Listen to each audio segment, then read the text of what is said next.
விடயங்களுக்குமான உச்ச பட்ச நடவடிக்கைகளை தான் மேற்கொண்டு அதற்கான தீர்வு வழங்கியிருக்கிறதாகவும் அதன் அடிப்படையில் காணி அளவு நீர்த்தேர்தலும் நடைபெறம் முன்னெடுக்கப்பட்டதாகவும் கூறியிருக்கின்றார். அந்த இடத்துல நீங்கள் தான் இந்த காணி அளவுட தடுத்ததாக குற்றம் சாட்டியிருக்கிறார். நான் என்ன சொல்ல விரும்புறேன்னா, எங்களோட கோரிக்கைகளை அவ்வளோத்தையும் நிறைவேற்றுறதுக்கு உச்சபட்சமாக முயற்சித்து அதுக்குரிய தீர்வையும் தந்து நாங்கள் அழக விடையிலிருந்து தான் அவற்றை குற்றச்சாட்டு இதை சூம் பண்ணிடுங்க. 15/4/2026 அரசு அதிபர்கிட்ட நாங்க எழுத்து மூலம் எங்கட கடிதம் கொடுத்திருக்கிறோம். என்னன்னு சொன்னா, எங்களுக்கு எழுத்து மூலமான உத்தரவாதம் தரப்பட வேண்டும்.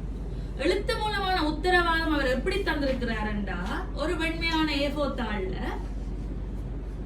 3-4 தினம் திரும்ப அந்த கடிதம் டிராஃப்ட் பண்ணப்பட்டு அதுல சில வசனங்கள் சேர்த்ததற்கு பலவாறான இழுவறைகள் இடம்பெற்று அத்தனை இழுவறைகளுக்கு பின்னர் ஒரு 1.5 மணித்தியால கூட்டம் கூடி யாரை வைத்தென்றால் அந்த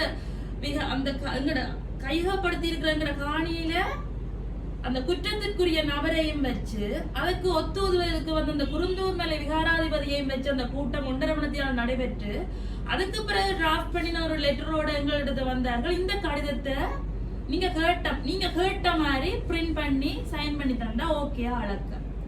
அந்த இடத்துல நாங்க சொல்லியிருந்தாங்க, கொஞ்சம் போடுங்க, நாங்க எங்களுக்குரிய லீகல் அட்வைஸ் எடுக்க வேண்டும். ஏன்னா நாங்க யாரும் லாயர்ஸ் இல்லை. ஆனா எதிர்த்தரப்புல நிக்கிறவன் வந்து எத்தனையோ SLAS படிச்சார்கள் இருப்பினும் எத்தனையோ டிகிரிக்கு மேல டிகிரி எடுத்து இப்படியான செயற்பாடுகள்ல சட்ட வல்லுமையும் பல புலமைகளும் பெற்றார்கள் இருக்கக்கூடும். அவர்கள் அறிவுறுத்தல்கள் டிஸ்கஷன்கள் நடத்தின இடங்கள் அது உயர் மட்டங்களாக இருக்கக்கூடும். அப்படித்தான் இருக்கிறது. நாங்க சாதாரண காணி உரிமையாளர்கள், அப்பாவி மக்கள். அந்த இடத்துல கட்டாயம் நாங்க தேவை ஏற்படி சட்ட ஆலோசனைகள் பெறுவதற்கு யாரும் தடுக்க இயலாது, தடுக்கவும் இல்லை. நாங்க சட்ட ஆலோசனைகள் பெற்றுக்கொண்ட இடத்துல வந்து எங்களுக்கு கூறியிருந்த விடயம், அந்த அரசு இலச்சனை பதிக்கப்பட்ட அந்த கடித தலைப்பு லெட்டர் ஹெட்ல வந்து அந்த சம்பந்தப்பட்ட நிர்வாக அதிகாரி ஒரு நிர்வாக கடிதம் எவ்வாறு பரிமாறப்படுமோ அவ்வாறே அந்த ஒரு நிர்வாக ரீதியான அவரது தகமைக்குரிய அந்த மட்டத்திற்குரிய அதிகார மட்டத்திற்குரிய கடிதம் எவ்வாறு பகிரப்படுமோ அவ்வாறான ஒரு முறையில தகுந்த சீல் அடிக்கப்பட்டு பரிமாறப்படும்.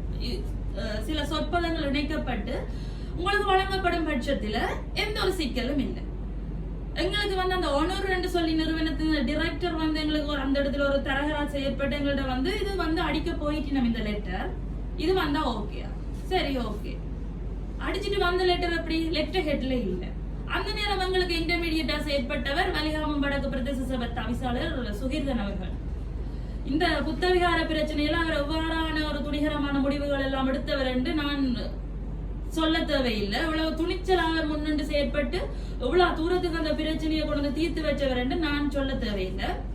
அவர் தான் இந்த முறை எங்களுக்கு இடையில ஓடுபட்டு தெரியுற. அவர் எனக்கு பேசுறார், அம்மா நீ கலையாத, நான் சொல்றேன் இந்த பேப்பர்ல இருக்கிறது செல்லுபடியாகும். 6 துணைக்கள் அதிகாரிகள் அந்த கமிட்டியில இருக்கிற 6 பேரும் சைன் பண்ணி இருக்கிறோம். இதை விட வேற என்ன தேவை? 6 அறிவு இருக்கு. 6 பேரும் என்னென்று பிரதேச செயலர் கடித தரப்புல வந்து சைன் பண்ணி நான் சொன்னேன் 6 பேர் எனக்கு தேவையில்லை. நாங்கள் 15ஆம் தேதியிலிருந்து கேட்கிறது எங்களுக்கு பிரதேச செயலரோ இல்ல மாவட்ட செயலரோ சம்பந்தப்பட்ட பிரச்சனைக்குரிய எங்களோட காணிகளுக்கு பொறுப்பான அந்த அதிகாரி சைன் பண்ணி எங்களுக்கு தரணும். அந்த 6 பேர் யாருன்னு எனக்கு தெரியாது. அந்த கமிட்டியில நான் இல்லை.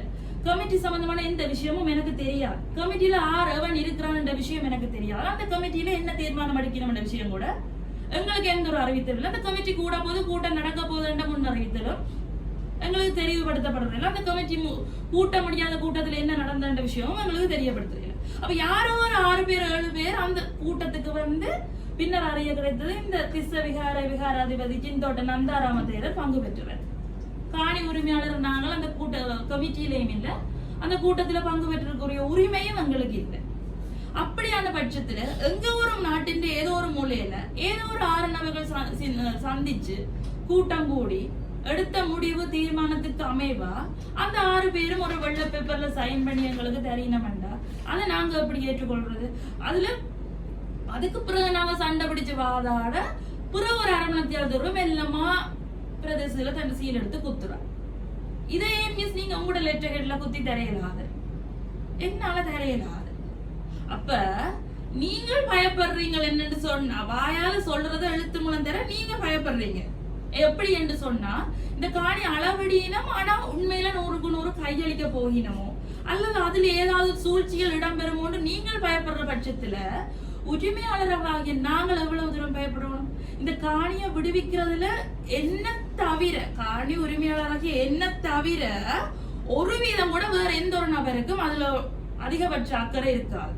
ஆக கூடின அக்கறை எனக்கு தான் இருக்கும்.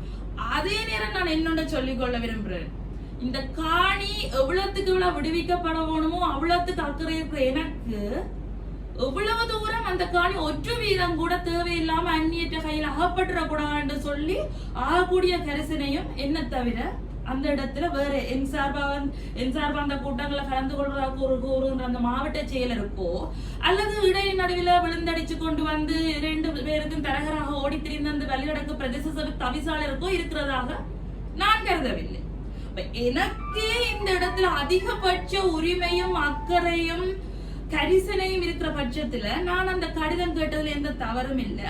அப்படி அந்த வெற்று பேப்பர்ல அந்த கடிதம் மாவட்ட செயலர் சொல்ற கடித தலைப்பு என்ன கடித தலைப்பு, அப்பயே நீங்க கட்டுக்கட்டா லெட்டர் கேட்டு அடிக்கிறோம். உங்களோட நிர்வாக கடிதம் எல்லாம் இப்படி பிராங்க குத்தி வெள்ள பேப்பர்ல ஒரு A4 பண்டில் எடுத்து கொடுக்கல. இந்த கடிதங்கள் உங்களுக்கு புத்த சாசனம் அமைச்சு வெள்ள பேப்பர்ல தான் நீங்க ஏற்றுக்கொண்டிருப்பீர்களா? சரி, அவ்வாறு சட்ட ரீதியான வலுவான கடிதம் நீங்க உறுதியா நம்பிக்க அந்த கடிதத்தை வந்து உங்களோட ஃபைல்ல கட்டுங்க, கட்டி போட்டு அதை கோட் பண்ணி எனக்கு லெட்டர் வாங்க. அதுதான் நாங்க சட்ட ரீதியான வலுவான கடிதம் அந்த கடிதத்தை கூட ஃபைல்ல கட்டுங்க. இப்ப இந்த கடிதம் நான் உங்களை எல்லாரும் நீங்க நிறைய பேர் எங்களோட வாக்குவாதப்பட்டிருக்கிறீங்க, அந்த கடிதத்தை நீங்க ஏற்றுக்கொண்டிருக்கலாம். நீங்க வந்து பிரதானமான ஒரு கட்சியின் ஒரு பின்னணியில தான் செயற்பட்டிருக்கிறீங்க வலிவடக்கு பிரதேச தவிசாளர்னு சொல்லியிருக்கிறேன். நிறைய பொதுமக்களும் இந்த ஊடகவியலாளர்கள் இந்த வீடியோஸ்ல வந்து பதிவிட்டு இருக்கீங்க. நிறைய பேர் தனிப்பட்ட ரீதியிலையும் எடுத்து எங்களோட ஆர்கியூ பண்ணிட்டு நான் ஒரு விஷயம் கேட்கிறேன். சரி, இந்த காணி அளவிட்டாச்சது, நாளைக்கு ஏதோ ஒரு வகையில ஏதோ ஒரு காரணத்தை சொல்லி எதிர்த்தரப்புல பல சக்திகள் இருக்கின்றன, கையகப்படுத்தப்பட்டது. நாங்க இந்த ஒற்றையை கொண்டு கோர்ட்ஸ்ல போவோம். சரி, ஒரு RTI போடுறேன்னா இதுக்கு ஒரு கடித தொடர் இலக்கம் இருக்கா? எனது இல உமது இல இந்த கடிதத்தில் இருக்கிற மாதிரி ஏதாவது இலக்கம் போட்டாங்களே தந்தவ இல்ல. இது கொப்பியோ பிரதி எந்த நிறுவனத்தின் ஃபைல்ல கட்டுப்பட போகுது? அவ எங்களுக்கு இந்த கடிதம் தந்ததுக்குரிய அத்தாட்சி என்ன? நாளைக்கு நான் RTI போட்டு எடுத்த என்னத்தை நான் வச்சு RTI போட்டு எடுக்கிறது? அந்த கடிதத்தை எத்தனையோ பேருக்கு இந்த கடிதத்தை சந்தேகம் வரைக்கும் RTI போட்டு எடுக்க பார்ப்பாங்க. எதை வச்சு எடுக்கிறது அந்த கடிதம்? ஒரு அரச இலட்சண ஒரு கடித தலைப்பில் இல்லாத கடிதத்தை நான் எங்க போய் கேட்கிறது? நாளைக்கு இதே இதுக்கு அன்னைக்கு மினிஸ்டர் கூட பிரதேச செயலர் மாவட்ட செயலர் சம்பந்தப்பட்ட அதிகாரி எல்லாம் நடந்த 15ஆம் தேதி நடந்த 11ஆம் தேதி 4ஆம் தேதி நடந்த கூட்டத்தையே மீட்ஸ் கேட்கிற பட்சத்துல கடைசியாங்களுக்கு 16ஆம் தேதி மாவட்ட செயலர் சொன்னது அது என்ன கூட்டமா? அது உத்தியோகபூர்வ கூட்டம் இல்லை, அது ஒரு கலந்துரையாடல். அதுக்கு மினிட்ஸ் நாங்க எடுக்கவும் இல்லை எழுதவும் இல்லைன்னு முதல் சொன்னேன். அடுத்த முறை நாங்க திருப்பி கேட்டோம், இல்ல எழுதினது சைன் பண்ணது தரையில்லைன்னு சொன்னீங்க. அது சும்மா 4 வரி எழுதினாங்க. இப்படி நிமிடத்துக்கு நிமிடம் உருட்டுகள் பல விடுற இந்த அரசு அதிகாரிகளை நம்பி ஒரு வெள்ளித்தாள்ல அந்த கடிதத்தை வச்சு நாளைக்கு ஒரு பிள்ளை இது நான் உனக்கு தந்தனானா? அம்மா நீ என்ன நீ இப்படி இல்ல வேண்டோனும், உனக்கு இந்த அறிவு கூட இல்லையா அம்மா? அவங்க வெளியாங்கட வலிவடக்கு பிரதேச தவிசாளர் முந்தி கொண்டு வந்து கேட்பேன். விளங்குதுதானே? அப்ப என்ற பாதுகாப்புல நான் யார் என்னத்தையும் கதைச்சிட்டு போகட்டும். இந்த இன்றைக்கு உண்மையா சமூக ஊடகங்கள் முழுக்க காணி உரிமையாளர்களை தான் மறுத்தெடுத்து கொண்டிருக்கிறோம்.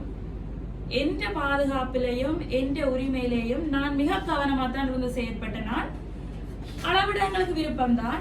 ஆனா இவ்வளவு நிபந்தனைகள் காணி உரிமையாளர்கிட்ட வந்து என்ன இல்லாத நிபந்தனை என்று சொல்லி இருந்தவர் நியாயமற்ற கோரிக்கைகள் எப்படி இருக்கு கதை என்று பாருங்க. காணி உரிமையாளர் நான் எந்த காணிக்க சட்ட ரீதி இல்லாம ஒரு ஆள் குடியேறி இருக்கிற அவர்கிட்ட உறுதி இருக்கொண்டு கேட்க உங்களுக்கு அதிகாரம் காணாது, அவரை வெளியேற்ற அதிகாரம் காணாது, அவரோட கூட்டு சேர்ந்துதான் முடிவுகள் எடுக்கிறீர்கள்.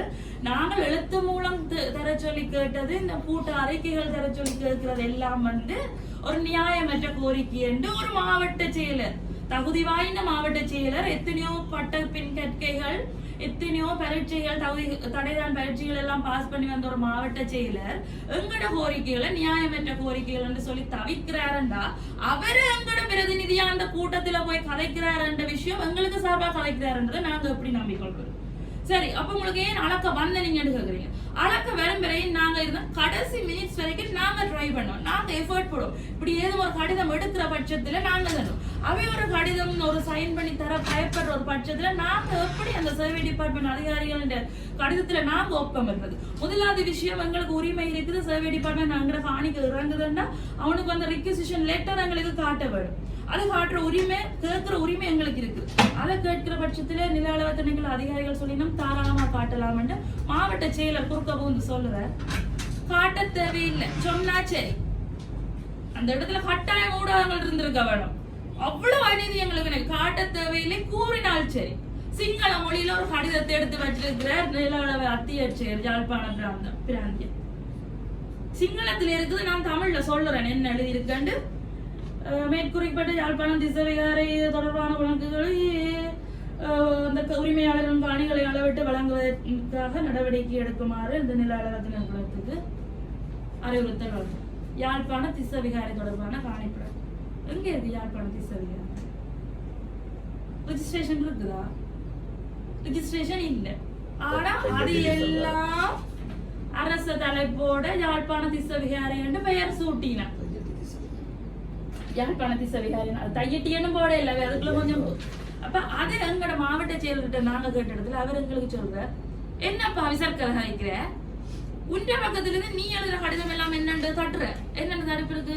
தையட்டியில சட்டவிரோத கட்டிடம். நீ உண்ட சார்பில இருந்து கடிதம் எழுது, அவன் தண்ட சார்பில இருந்து ஹெடிங் போடுறான்.